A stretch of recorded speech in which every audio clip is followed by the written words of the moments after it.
We're going to start with a nice, easy lead into the podcast. So enjoy the intro song.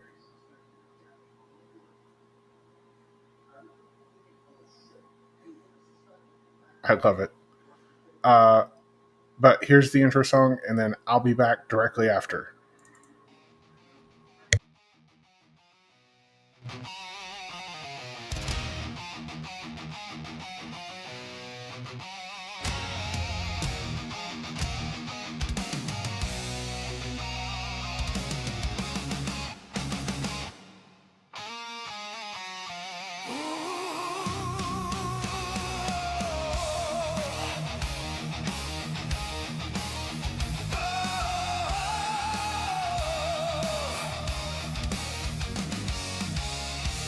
In the halls where the whispers crawl, where the broken shadows stain the wall, a heavy step echoes through the dead end air.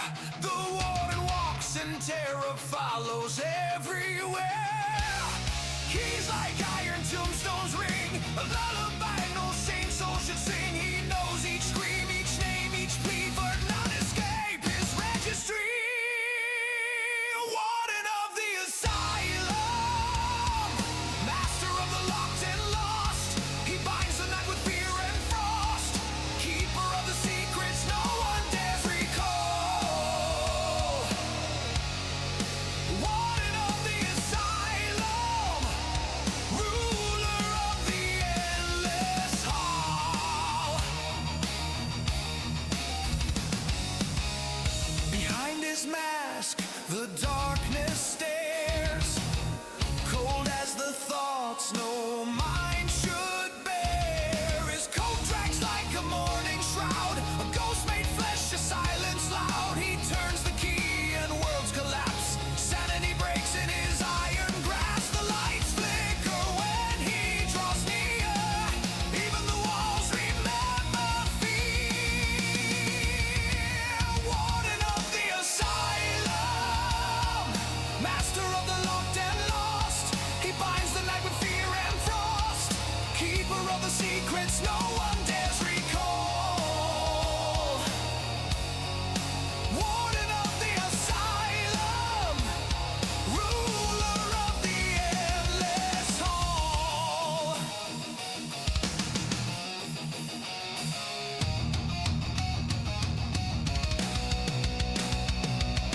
Hear the scraping chains, a promise not a threat. Every sin, every pain, he collects each debt. No hope, no dawn, no calm within, only the warden and the weight of every sin.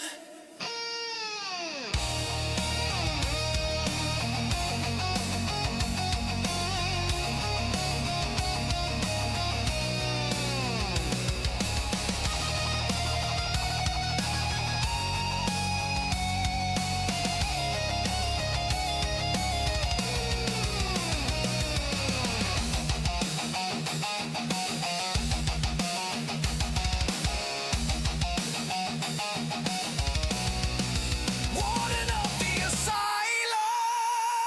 where nightmares learn to crawl, where broken souls obey his call, when the last light fades and the lost ones fall.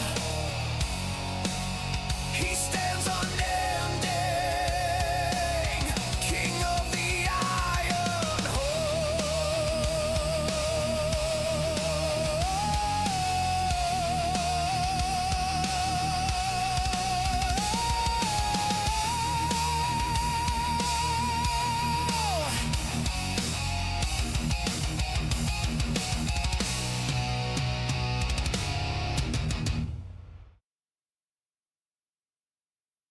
All right. First off, welcome back. Today's episode is about a group of people who often carry some of the heaviest unseen burdens. That's law enforcement and military service members. These are individuals who walk into danger so that others can walk away from it. But in doing so, they experience things that most people will never witness. Things that carve themselves into memory, identity, and the nervous system. This episode isn't political. It's not about policies or debates. It's about humans, the trauma they endure, the sacrifices they make on a daily, and the emotional cost of a life spent on the front lines. So let us begin.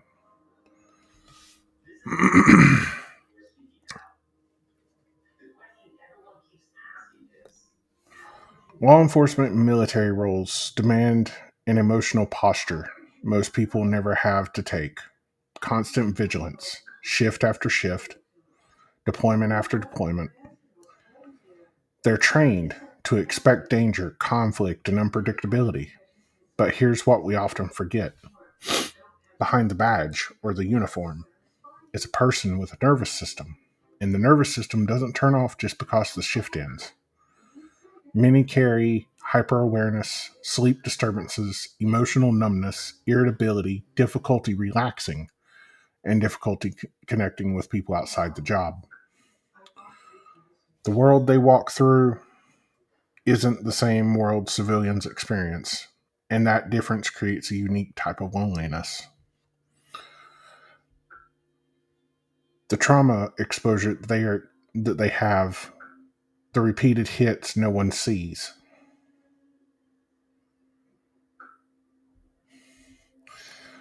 Most people associate trauma with a single catastrophic event. But for law enforcement and military personnel, trauma often comes in constant stream of small hits.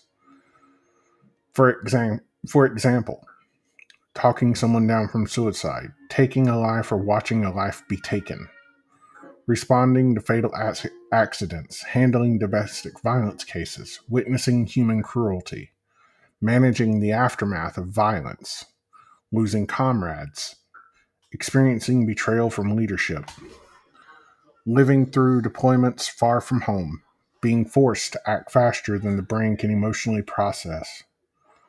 This accumulation of stress creates what psychologists call chronic traumatic exposure, trauma that piles up slowly, silently, and relentlessly. It's not always a big event that breaks someone, it's the weight of carrying them all. One of the hardest challenges for those in the fields is the identity conflict they face. The job requires emotional armor. Life requires emotional openness.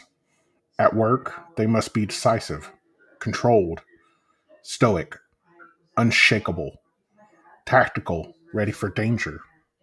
But at home, people want them to be warm, vulnerable, relaxed, emotionally available, and easygoing. It's extremely difficult and sometimes impossible to flip that switch. This disconnect is why so many first responders and veterans struggle with relationships. Not because they don't care,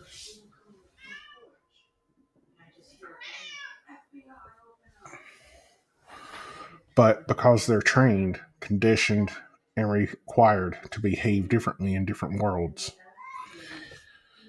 And the transition between those worlds is painful. Military and law enforcement trauma isn't just about fear, it often includes something deeper, something far harder to talk about. One thing that is hard to talk about is the PTSD, the flashbacks, the nightmares, the hypervigilance, the emotional numbing. The second thing is moral injury, when someone's actions or inability to act violates their deeply held values. Examples: I couldn't save them. I did what I had to, but I hate that I had to do it. I followed orders, but it didn't feel right. Moral injury hits the identity, not just the memory. Survivor's guilt. Why am I still here when others aren't? Why did I walk away when someone else paid the price? The mix of trauma often creates emotional storms that people feel they're not allowed to talk about. Why don't they speak up, you might ask? Both professions have a strong culture of toughness. strength, control, resilience. And while resilience is admirable, silence is deadly. Why don't they speak up? They don't speak up because, because of the fear of appearing weak, the fear of being unfit for duty, the fear of losing respect, the fear of being misunderstood. No one else will get it, they say. Everyone else has it worse, they say. I'm supposed to handle this, they say. This silence traps trauma inside the mind, where it grows. Breaking that silence is one of the hardest and bravest things a protector can do. Trauma rarely stays.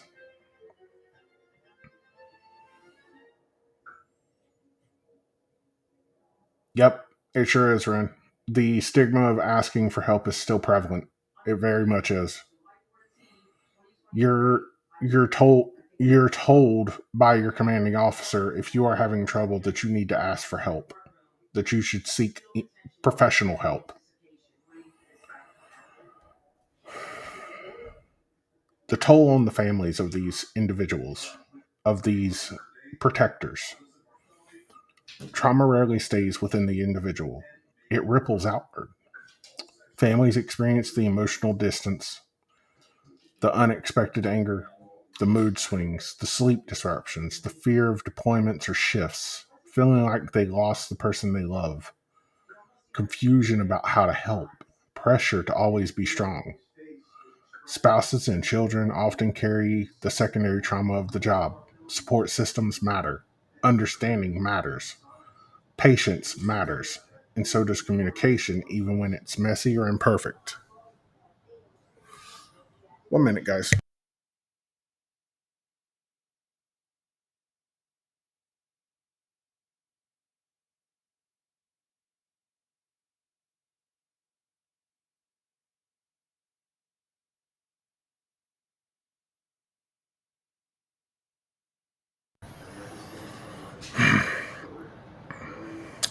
Support systems matter. Understanding matters. Patience matters. But so does communication, even when it's messy or imperfect. What can healing look like? Healing isn't about pretending nothing happened. It's about learning to live with what did happen. Healing can include therapy with trauma enforced professionals, trauma informed, not enforced, trauma informed professionals, peer support groups, talking openly with trusted people, giving language to what was once silent, learning grounding techniques, rebuilding identity outside of the uniform, accepting the strength includes vulnerability. The bravest thing someone can do in these professions is admit they're carrying too much and choose to put some of it down. Law enforcement and military service members face things that most people can't imagine. And while society often sees the uniform, the badge, and the gear, it doesn't see the human underneath. The human who bleeds, who feels, who remembers, who sometimes needs help too. If you or someone you love has served in either field, know this: you are not broken, you are not weak, you are not alone.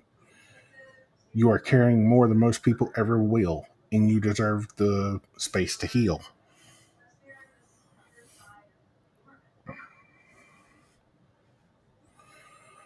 The Shift That Never Ends, Part 2. The Shift That Never Ends, Segment 1 of Part 2. For most people, clocking out means rest. For officers and service members, the body doesn't get that memo. Their nervous system stays on alert. Every noise feels like a potential threat. Sudden movement triggers. We're not here. We are. Yeah, I already got it up. Okay, cool. Cool, cool, cool. We are here. Crowded places feel unsafe. Relaxation feels foreign. They scan rooms out of habit. This hypervigilance isn't a personality flaw, it's conditioning, a survival response. But at home, that can look like being jumpy, being irritable, avoiding social situations, controlling environments, seeming on edge for no reason. Families often see this and don't understand the invisible storm inside. Emotional numbing and shutdown mode. When someone has spent years pushing down emotions to stay functional, it becomes a default setting. Emotional numbing can look like a lack of interest in hobbies, difficulty showing affection, flat or minimal responses, avoid of deep conversations, avoidance of deep conversations, appearing distant or disconnected. Loved ones may take it personally. Do they still love me? Why won't they open up? Why do they feel so far away? But here's the truth: they aren't pulling away from you, they're pulling away from their pain. It's a coping mechanism, not a rejection.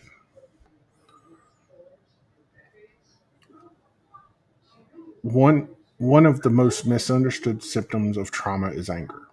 Not because the person is violent, but because their nervous system is exhausted.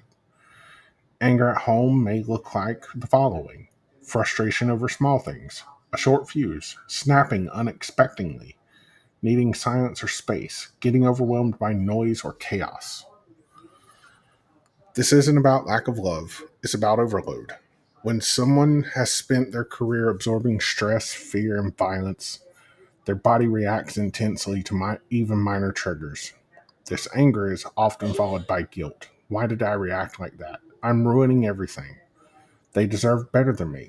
This cycle is heartbreaking and deeply human. Sleep is where trauma often screams the loudest. Common experiences include nightmares, flashbacks, sudden wake ups, difficulty falling asleep, restlessness, insomnia, needing the room rearranged a certain way, sleeping lightly to stay ready. This creates exhaustion, not just physical but emotional. Fatigue magnifies every other symptom.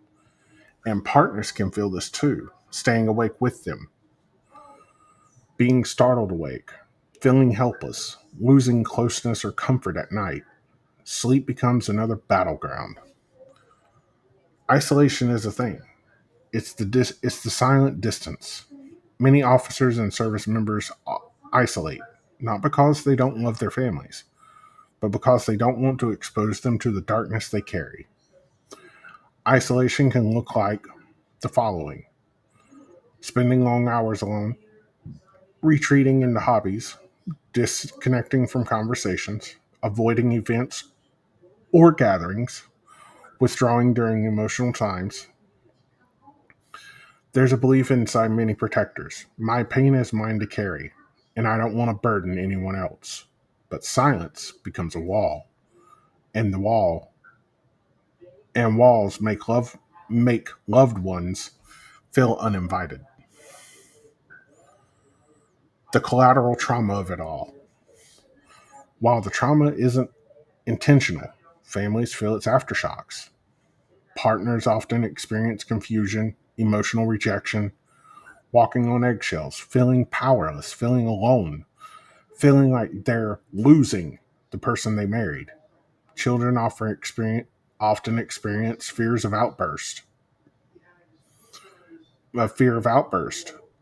the distance, not understanding changes in behavior, anxiety around unpredictable moods, difficulty bonding. No one means for this to happen, but trauma touches every room in the house. What loved ones can do and what they shouldn't do. Supporting someone with trauma is delicate.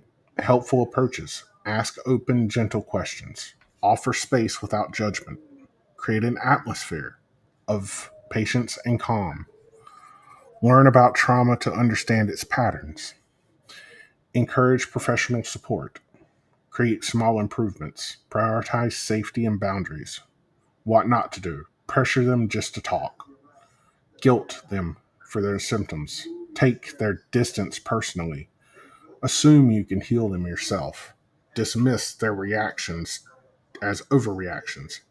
You're a support, not the cure. Healing is possible.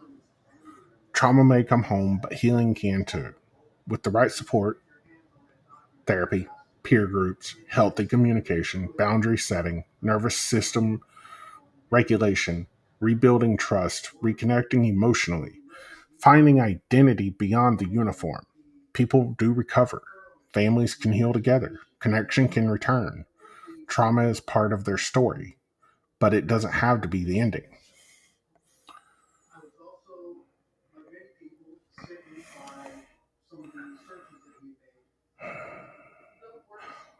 Law enforcement officers and service members sacrifice more than the public ever sees.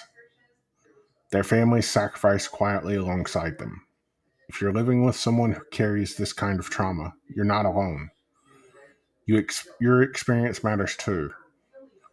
And healing is not only possible, but it's something you deserve. Part 3. Today, well, now in part 3, we shift to something incredibly more important: how to build healthy, stable, resilient support system around those who carry the heaviest emotional loads. A strong support network can be the difference between coping and collapsing, between shutting down and healing, between surviving and recovering. So let's dive in. Why are support systems essential? People in high stress professions often struggle silently. They're trained to be strong ones, the fixers, the protectors. Asking for help feels unnatural, even dangerous to their identity.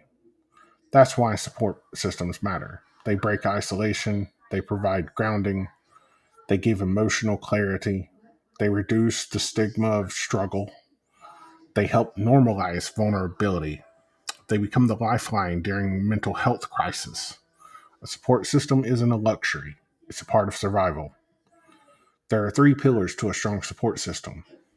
Those 3 pillars are the following: emotional support, people who can sit with them through stress, grief, guilt, or uncertainty without judgment; practical support, help with logistics, scheduling, daily structure, navigating VA systems, and balancing responsibilities; peer support, others who have walked the same path and understand the trauma from the inside, not just from the outside.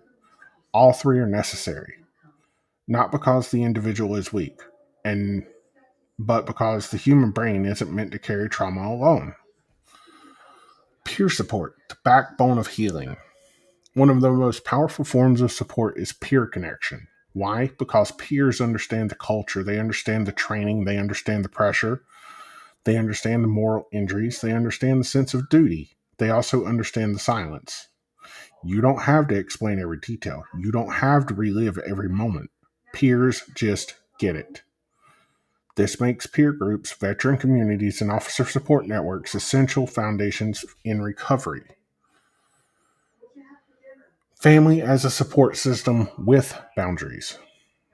Family members can be incredible pillars of support, but they must be protected from becoming the only support. Healthy family involvement includes listening without trying to fix, communicating openly, asking how they can help, encouraging healthy routines, respecting their coping needs, and setting clear and compassionate boundaries. What family shouldn't be: the sole emotional outlet, the substitute therapist, the pressure point for every crisis. Support must be shared, not dumped on one person. A balanced support network protects the officer or veteran and the family.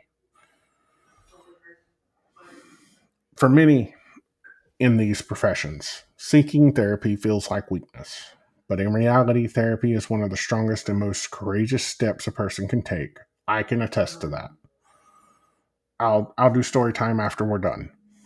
Effective professional support may include trauma informed therapist, EMDR specialist, cognitive processing therapy, group therapy for veterans or officers, family counseling, crisis intervention services.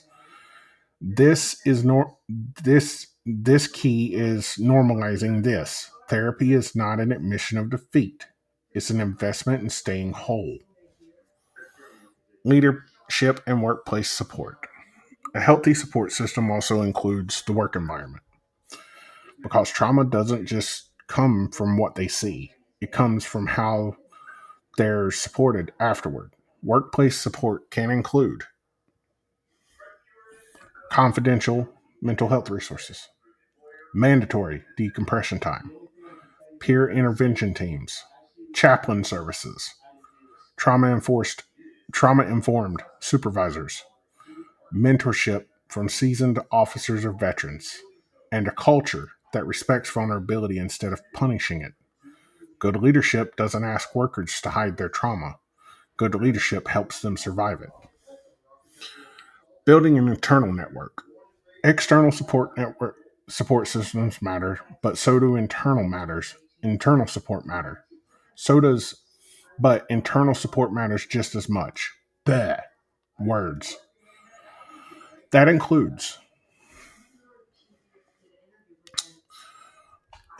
healthy coping strategies, mindfulness and grounding, journaling, physical activity, breath work, personal hobbies that provide calm, having a check-in buddy. We'll go over that too. I'm someone's check-in buddy. I'll explain. Recognizing early warning signs of emotional overload. Creating a support system before crisis hits. A support plan. Most people don't build a support plan until everything falls apart. But the healthiest approach is preparation.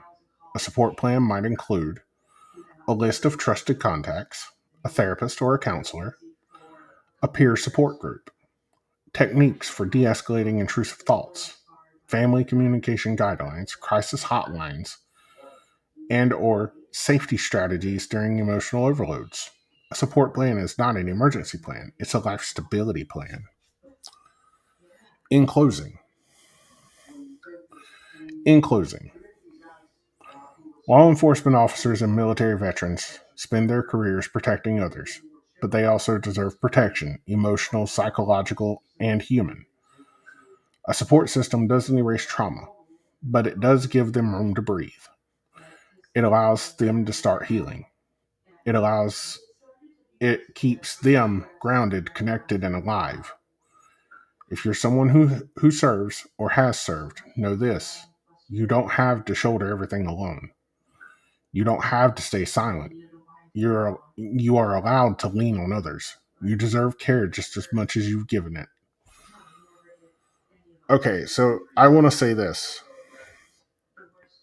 There is a part four to this, and we will get to it the next episode of the podcast. I want to get to the stories. Um, I want to say this. Thank you to anyone who serves in our military, any form of military. Thank you. I appreciate you. You put your lives on the line, and you deserve to be thanked. To anyone who serves in law enforcement, you are also you also deserve as much thanks as anyone else. You Law enforcement officers can walk out the front door of their house. Someone that lives in their neighborhood or knows where they live because they're a criminal can drive up and easily take their life. If you are a family that has experienced the loss of a loved one in the service or law enforcement, I want to say thank you to the law enforcement officers for protecting us on a daily. They are our protectors here at home. Thank you to the servicemen and women for protecting us abroad. And if you've lost a family member in the service or due to law enforcement, just know that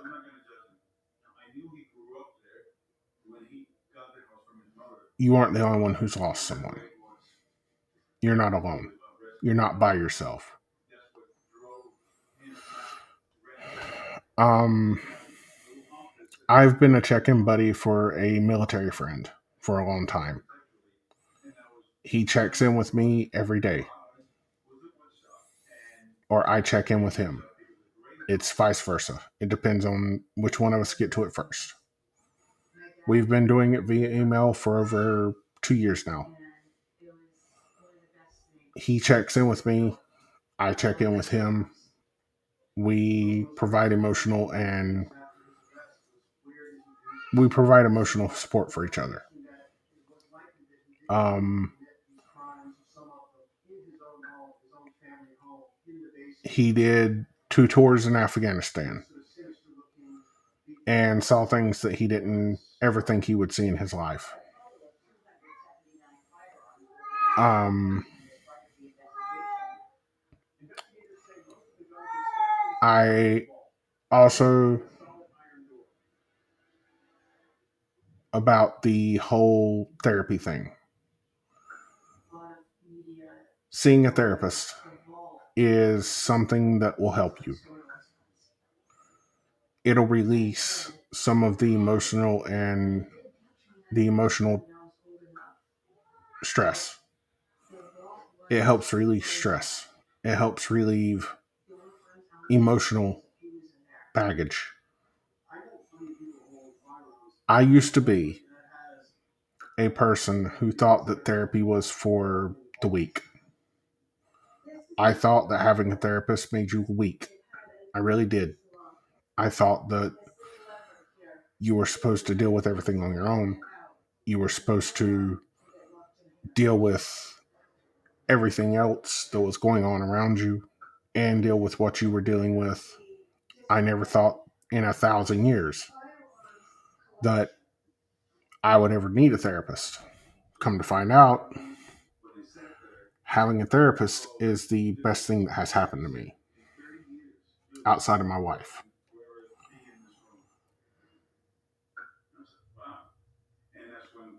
If you ever find yourself needing professional help, seek it.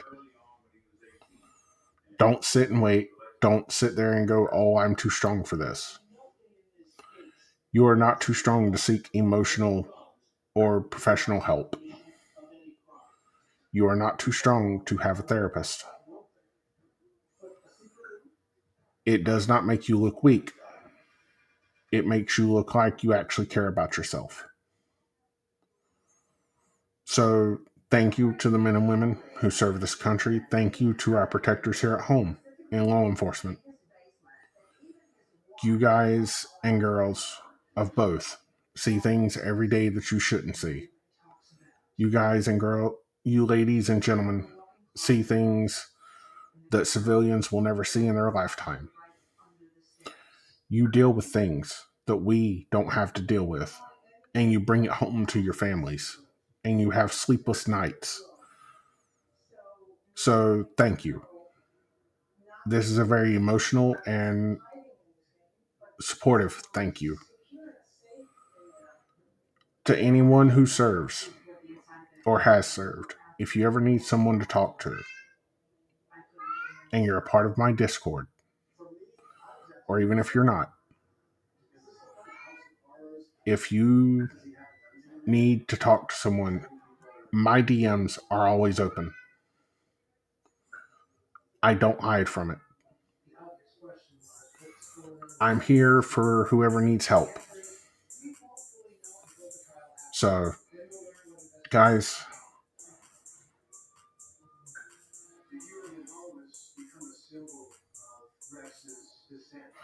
guys, I'm going to close the doors to the visiting ward.